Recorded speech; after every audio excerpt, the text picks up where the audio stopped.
ಯಾಕಂದ್ರೆ ಇದ್ರಲ್ಲಿ ನಾನೊಂದು ಕ್ಯಾಮಿಯೋ ಪ್ಲೇ ಮಾಡ್ತಾ ಇದ್ದೀನಿ, ಒಂದು ಇಂಪಾರ್ಟೆಂಟ್ ರೋಲ್.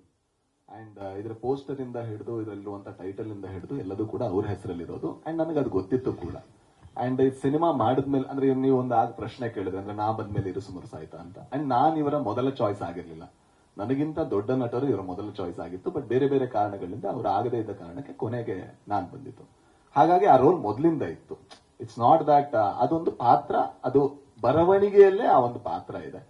ನನಗೆ ಏನ್ ಸರ್, ನಾನು ಇಲ್ಲಿ ಕಾಂಪಿಟೇಷನ್ ಮಾಡಕ್ ಬಂದಿಲ್ಲ ಸರ್, ಯಾರ ಜೊತೆನೂ ಕಾಂಪಿಟೇಷನ್ ಇಲ್ಲ. ನಾವು ಸಿನಿಮಾ ಮಾಡ್ತಾ ಇದೀವಿ. ಅಂಡ್ ನಾನು ಟೆಕ್ನಿಷಿಯನ್ ಫಸ್ಟ್. ನನಗೂ ಗೊತ್ತು ಒಬ್ಬ ಮನುಷ್ಯ ಒಂದು ಸಿನಿಮಾ ಮಾಡೋದಕ್ಕೆ ಎಷ್ಟು ಶ್ರಮ ಪಡ್ತಾನೆ, ಎಷ್ಟು ಬದುಕುಗಳು ಅದರಲ್ಲಿ ಇನ್ವಾಲ್ವ್ ಆಗಿದೆ ಅಂತ.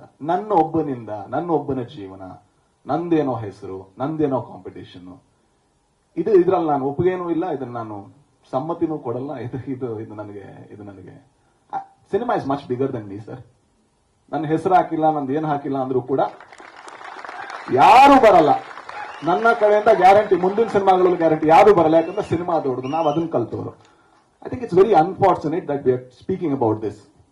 ಒಬ್ಬ ಕುಂದಾಪುರದಿಂದ 9ನೇ ಕ್ಲಾಸಲ್ಲಿ ಮನೆ ಬಿಟ್ಟು ಓಡ್ ಬಂದು ಇವತ್ತೊಂದು ಇಷ್ಟು ದೊಡ್ಡ ಸಿನಿಮಾ ಮಾಡಿ, and we are speaking about ಅದರ ಕ್ವಾಲಿಟಿ. ನೋಡಿ ಸರ್, ಇಡೀ ಇಂಡಿಯಾ ನೋಡುವಂತ ಒಂದು ಸಿನಿಮಾ ಮಾಡಿ ನಾವು ಮಾತಾಡ್ತಾ ಇರುವಂತ ಇಶ್ಯೂ ಇದಾಗಿದೆ ಅನ್ನೋದಿದೆಯಲ್ವಾ.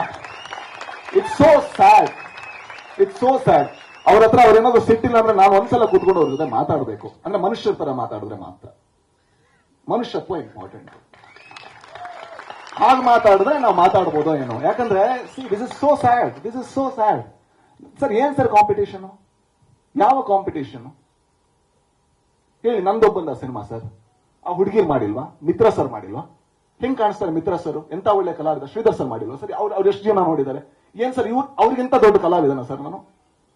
ಅವ್ರ ಹೆಸರಿದೆಯಾ ಸರ್ ಪೋಸ್ಟರ್ ಅಲ್ಲಿ? This is so unfortunate, this is so unfortunate sir, this is so unfortunate. This is ತುಂಬಾ ಜನ ಕೇಳ್ತೀವಲ್ವಾ, ಯಾಕೆ ನಮ್ಮ ಇಂಡಸ್ಟ್ರಿ ಉದ್ಧಾರ ಆಗಲ್ಲ ಅಂತ. ಒಂದು ಕಾರಣ ಇದು ಕೂಡ.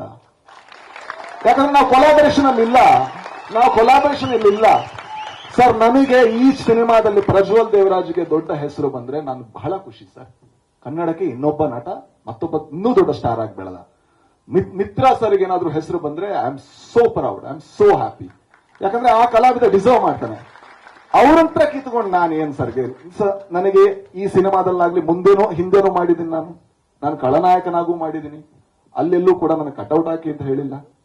ಅಥವಾ ನಾನು ಸೂಪರ್ ಹಂಸು ಅಲ್ಲಿ ಕಾಮಿಡಿ ಆಗೂ ಮಾಡಿದ್ದೀನಿ. ಅಲ್ಲೆಲ್ಲೂ ಕೂಡ ನನ್ನ ಹೆಸರು ಪೋಸ್ಟರ್ ಬನ್ನಿ ಅಂತ ನಾನು ಕೇಳಿಲ್ಲ. ನನ್ನ ಜೀವನದಲ್ಲಿ ನಾನು ಅದನ್ನ ಮಾಡಲ್ಲ. ಮಾಡಿದ್ರೆ ಅವತ್ತು ನಾನು ಇಂಡಸ್ಟ್ರಿ ಬಿಡಬೇಕು ಅಂತ ನಾನು ಭಾವಿಸ್ತೀನಿ ಸರ್. ಗುರು ಸರ್ ಟ್ರೈಲರ್ ತುಂಬಾ ಚೆನ್ನಾಗಿ ಬಂದಿದೆ. ಮೊದಲಿಗೆ ಕಾಂಗ್ರೆಸ್ ಅದಕ್ಕೆ ಅದ್ಭುತವಾಗಿ ಥ್ಯಾಂಕ್ ಯು. ಫೈನಲಿ ಸರ್, ಈ ಮಧ್ಯದಲ್ಲಿ ರಾಜೀವ್ ಶೆಟ್ಟರು ಒಂದು ತುಂಬಾ ಒಳ್ಳೆ ಪಾಯಿಂಟ್ ಹೇಳಿದ್ರು, ಕಲಾವಿದರ ಒಗ್ಗಟ್ಟು.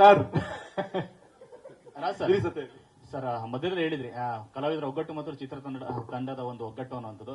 ಸೊ ಎಲ್ಲೋ ಒಂದ್ ಕಡೆ ಡಬ್ಬಿಂಗ್ ವಿಚಾರನೂ ಅಲ್ಲ, ಅದು ಹೊರತುಪಡಿಸಿ ಬೇರೆ ಬೇರೆ ಏನಾಗಿರ್ಬೋದು. ಬಟ್ ಎಲ್ಲೋ ಒಂದ್ ಕಡೆ ಒಂದು ಸಿನಿಮಾ ಅಂತ ಬಂದಾಗ, ಕಲಾವಿದರು ಅಂತ ಬಂದಾಗ, ಈ ಸ್ಕ್ರೀನ್ ಸ್ಪೇಸ್ ಅದು ಬಂದಾಗ ಸಾಕಷ್ಟು ಸಮಸ್ಯೆಗಳು ಎದುರಾಗ್ತದೆ. ಸೊ ಅದ್ರ ಬಗ್ಗೆ ಏನಾದ್ರು ಆಗಿದೆಯಾ ಅಂತ ಅಂದ್ಬಿಟ್ಟು ಗುರು ಸರ್.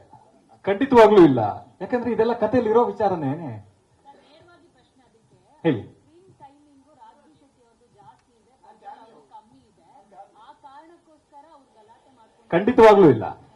ಖಂಡಿತವಾಗ್ಲೂ ಇಲ್ಲ.